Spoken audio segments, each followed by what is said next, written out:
Welcome to Mental Health Matters, a podcast of KU Leuven Healthy. With this podcast, we will share inspiring stories to keep young researchers in a good mental shape. I'm Pieter Jan, PJ, and this is Robin. Hello. We are both two young researchers at the KU Leuven and we will host this podcast. In each episode, we will talk with a PhD student or a postdoc of the KU Leuven about their health and well-being. Through the different episodes, we will try to find answers on different questions like how do you stay confident and resilient in a highly competitive world? How do you deal with stress, isolation or anxiety? How do you create a good work-life balance? And how do you stay motivated during your research process? Find out the answers together with us and get inspired. Discover the advice of different experts of KU Leuven on the broad range of topics. And at the end of each episode, Robin and I try out an exercise or some advice under guidance of our guests. So let's discover new habits to stay healthy and in a good mental shape.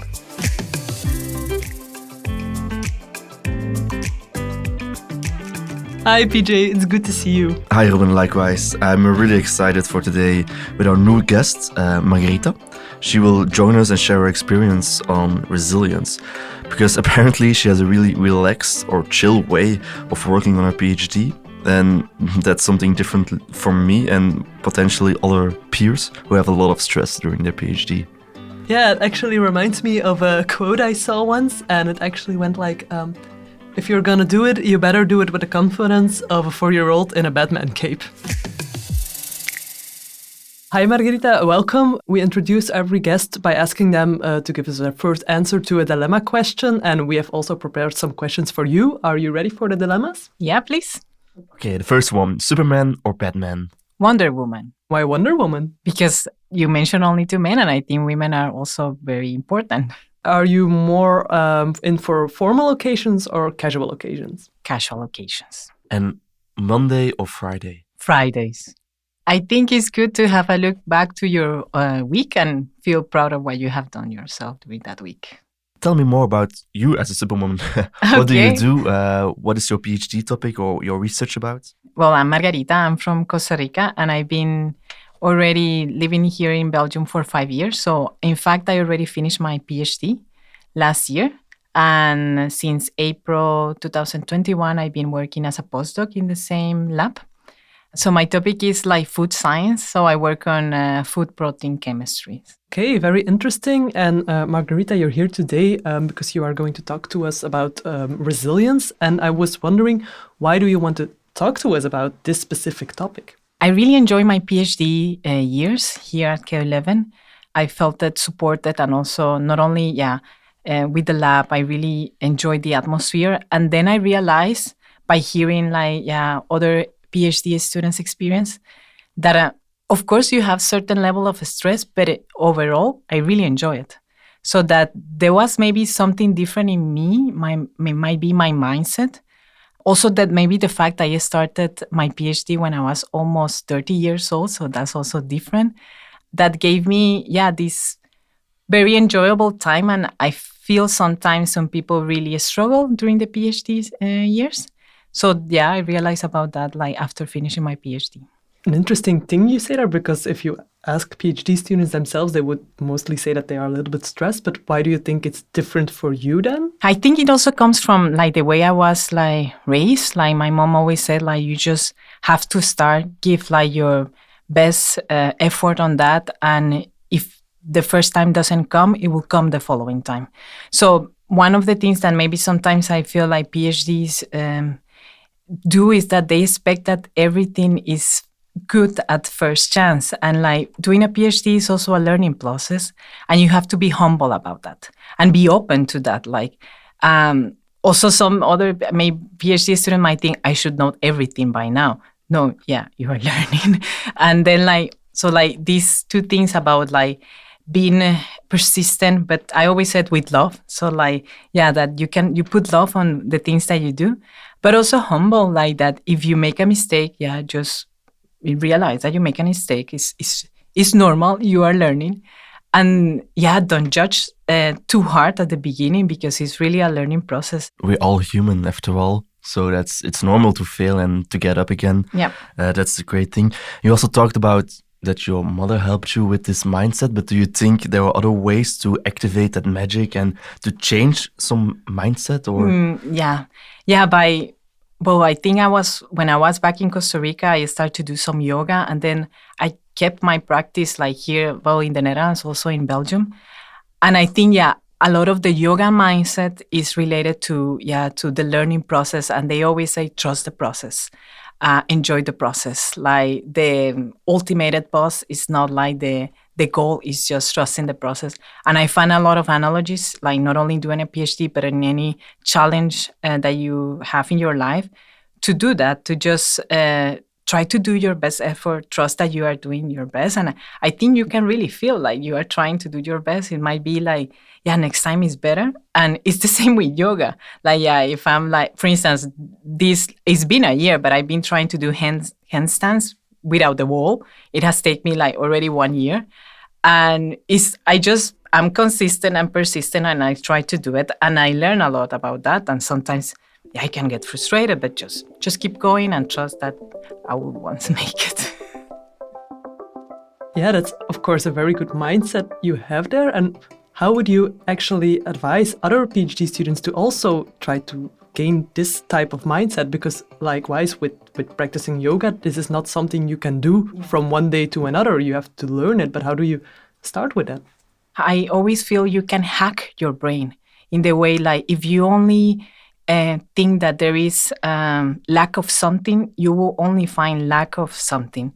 But if you only very small things in the mornings, like saying like, it's a good day, today is sunny, we can go to bike and things like that. Just be kind of grateful of the things, the small things that you have every day. Somehow I think your brain start to be more open to be resilient. And I know it's difficult sometimes, but try to always be positive. And for me, it's always helpful. And that also comes from like kind of the yoga, but try to be positive.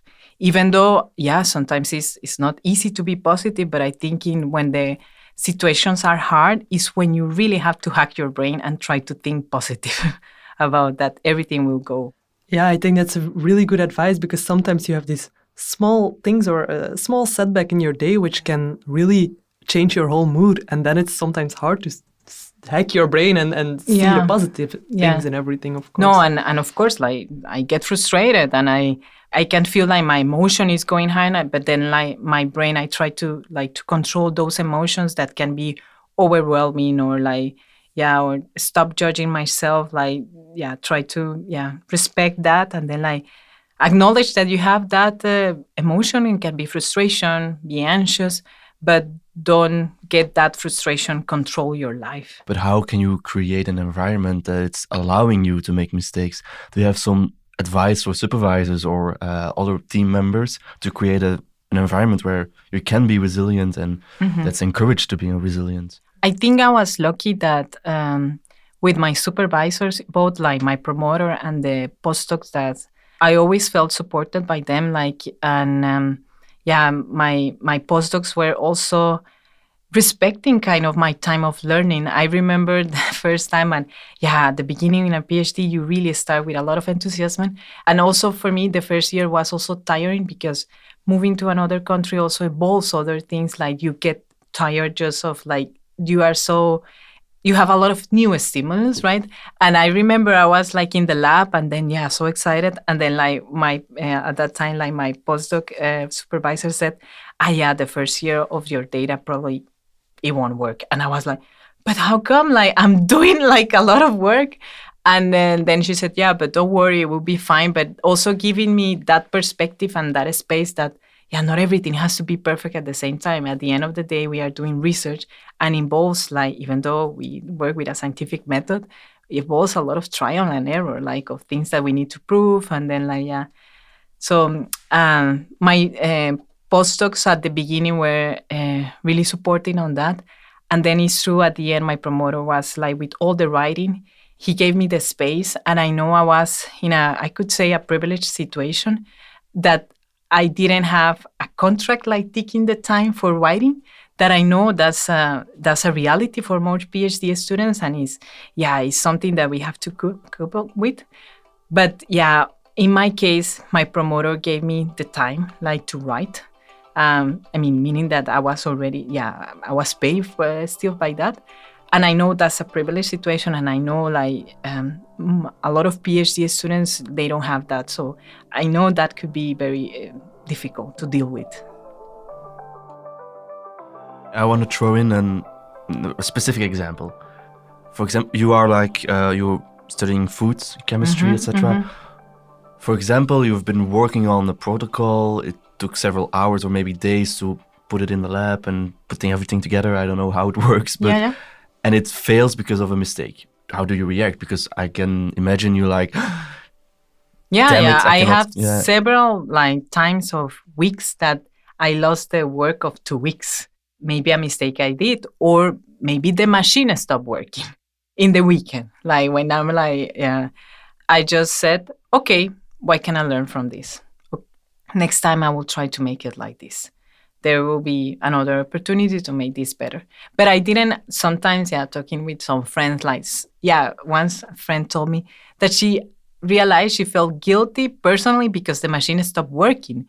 And I was, but that's not your, like, you did your best. So like every time that I have like this type of errors or mistake that I lost the work of 2 weeks, maybe, I just said, okay, why can I learn it like from this better? And then like I will do it better like next time.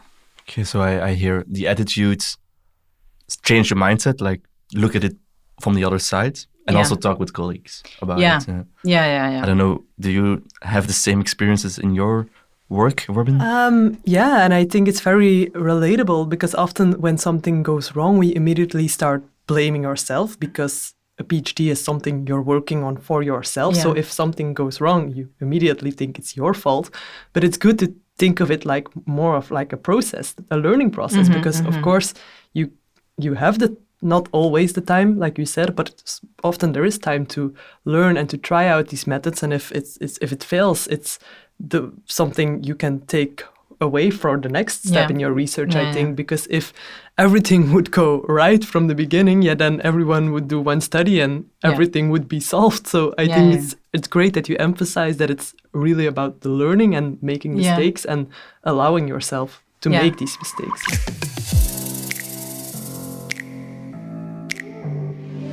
So every episode we listen to a quote from an expert on the topic, and today we're going to listen to Professor Anja van den Broek at the KU Leuven, what she can tell us about how to motivate people. As much as we need to have our physical needs satisfied, we also have psychological needs which need to be met. 3 to be exact. There's a need for autonomy, belongingness and competence, which can easily be remembered by the acronym of ABC. First, competence is pretty clear. People need to feel that they are good at what they do and that they can have an impact and learn new things. Second, belongingness refers to wanting to be loved and cared for by others, but also to love and care for others. 3, autonomy, which is perhaps the most tricky need. It's often labeled as independence. While being independent can feel nice, it can also lead to a lack of structure and feelings of loneliness. Autonomy, in terms of basic psychological needs, therefore refers to more psychological freedom, meaning not doing things against your will or in conflict with your own values. When supervisors or colleagues know how to fulfill this fundamental ABC, people will feel inherently more motivated and they will wholeheartedly engage in their work. What's your initial response when you hear this quote? I feel identified with different stages of my transit to a PhD in this, like the having autonomy, belongingness, and competence. Because when you start a PhD, you need to ask for a lot of help, right? But then when you are the one that is being asked about help, you feel very good. You feel motivated. I can contribute, or I have a purpose for helping someone else. And then also the fact of belongingness, which is like, for international students as me, is very important, like to feel part of the group because, of course, you're a foreigner. It's a different culture. And I think I've been lucky that I have a nice group where I feel I belong. And then the part of like, they say autonomy that is not necessarily independence, but I have never felt that I do something against like my what I think is right. And those three, it takes some time. And I also, is, as it says, like, it's very much given by the culture of the environment that you are given, like that, you are working on. So like your supervisors also have a strong impact on this.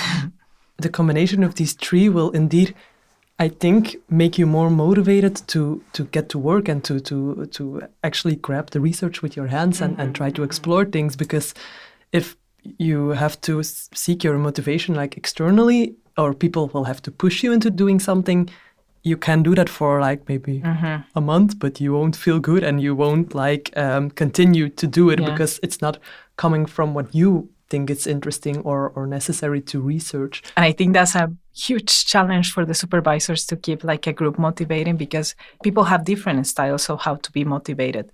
I believe I have like I motivate myself mostly. But I know if you are only type of people that it gets only motivation from external factors, that can be challenging in the fact that you cannot control the external world. So like somehow you should maybe try to cultivate some inner strength to keep going with that motivation, because the external world, we never know like what could happen. Do you see these principles coming back in your research group? Like specific examples of how they create the feeling of belongingness?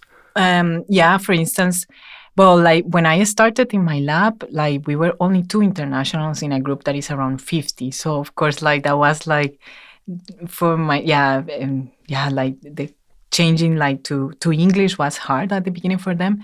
But for instance, now we are almost 10. So like there was from the senior members like in a strong effort to try to, in this case, put English. And I'm always grateful about that. I mean, it must be weird if your native language and you cannot like speak it like, but so they always encourage that. And then like also socially, like the group, I think, tried to integrate me with social things. And then and now that we are 10% kind of saying of the population of the lab, I feel like that there is a belongingness in that. That's more like socially. And scientifically, I would say I always felt belong, because the way that they are willing to help me to do things. In that, language was not a barrier, because it was always in English. But I think that helps to make you feel belong, like that you feel supported at the beginning, because you need to have support, and also you need to feel that it's okay to ask. But how would you advise, for example, PhD students themselves to start this conversation? Because I can imagine it is not always that easy. Yeah. How would you encourage them to be open or to discuss these feelings? I think some people don't dare to say some things. It's not an attack. If you see something is not working, try to not make it personally, but state a fact that is something that you believe should change, and try to communicate it in a way that you are not attacking anyone, and try to open that channel of communication, of honest communication, because on my experience, they are willing to change things. They might forget, and you have to remind them, because they have a lot of things in their mind, and that's maybe you are asking for a very specific situation. But in general, I think if you have an open and professional communication, they would like to improve the environment that they have and how things are going. No?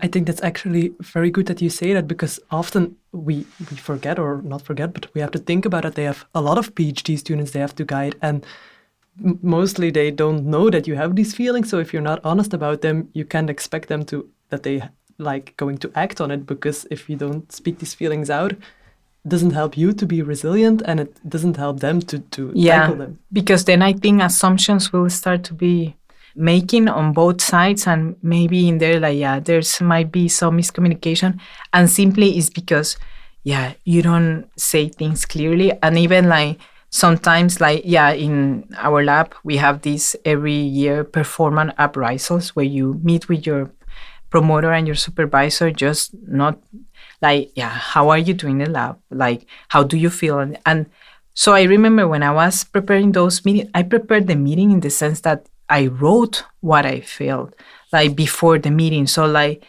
it's important, I think, that maybe you do have some time. I'm not saying like, yeah, just 10 minutes before the meeting.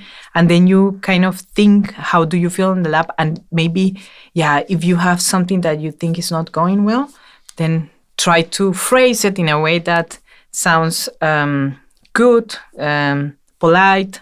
And then and if you have a solution, propose a solution, because maybe, yeah, they don't know.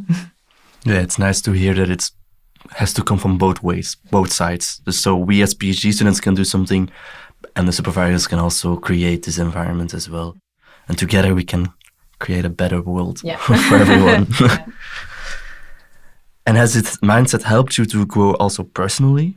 That's a very funny fact, but I'm doing my driving license here in Belgium because, like the Costa Rican driving license is, so I have to do all the theoretical, practical exam, and I've been driving for 10 years. So that's been like, I really, I have to push myself and be more, because, even though I have to drive, I have to also, here in Belgium, in Europe, there are a lot of signs, the streets are narrow and things like that. So I have the same like mindset, okay, just trust the process. Like maybe this time the instructor said, don't do that, don't do that. And then I remember one lesson, I was like tired of like, just the time, don't do that, don't do that. But now I just now I feel fine. Like I have learned, I think I'm prepared for the practical exam. So that's like maybe, because the last 2 months I've been practicing a lot how to drive a car. What do you do on a daily basis to stay healthy physically and mentally? Yeah, it might sound a little bit boring for some people, but I really like my morning routine. So I normally wake up at 5 a.m. Oh, wow. I have that habit also from Costa Rica, because in there the day starts early, as we have sun, like 12 hours of sun every day. So I kept that here in Belgium, even though sometimes it's really dark for me. So I woke up at 5 a.m. and I do some exercise. It could be yoga, but sometimes I also go to the gym. So I try to start my day with some exercise. And I also do, I think it was like maybe 2 years ago, I started to have 10 minutes meditation of, there are also a lot of apps or YouTube videos that help you to start with that. And I think that creates like kind of a clear guide for the day.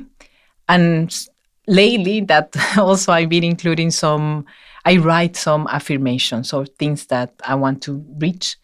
Then I also, I have some breakfast normally at the lab after doing some work. And then, I just start my day. But that means that I go to bed early for most people. I go to bed between 9 and 10 p.m.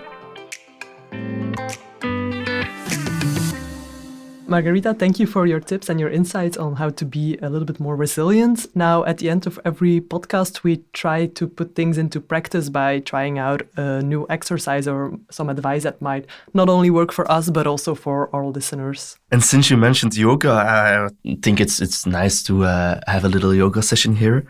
Can you guide us to a yoga exercise? Yes, of course. So I think we can start with some breathing exercise just to ground ourselves.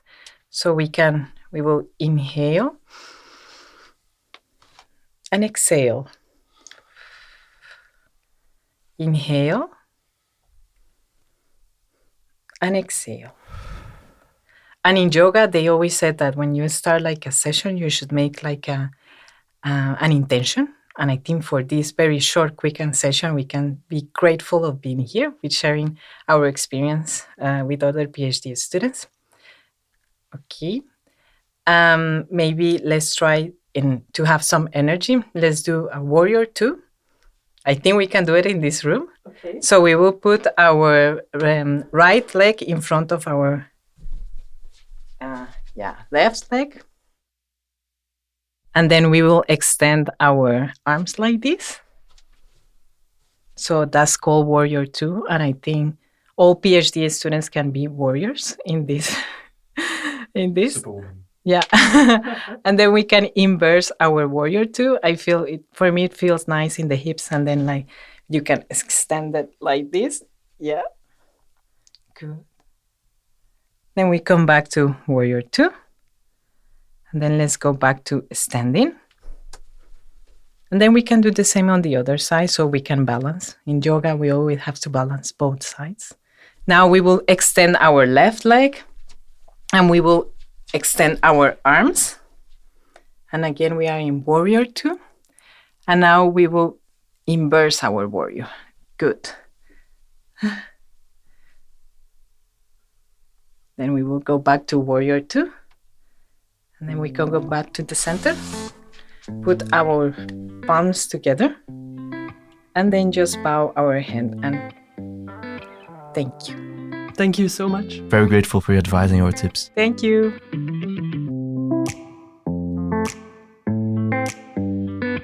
Thank you for listening to Mental Health Matters. We hope you got inspired by these stories on how to keep young researchers in a good mental shape. Our guest in the next episode is Alice, who will tell us all about digital disconnection and how she incorporates it into her life. If you want to know more about these topics and KU Leuven Healthy, visit kuleuven.be/healthy. This podcast is brought to you by KU Leuven Healthy and produced by Chase Creative.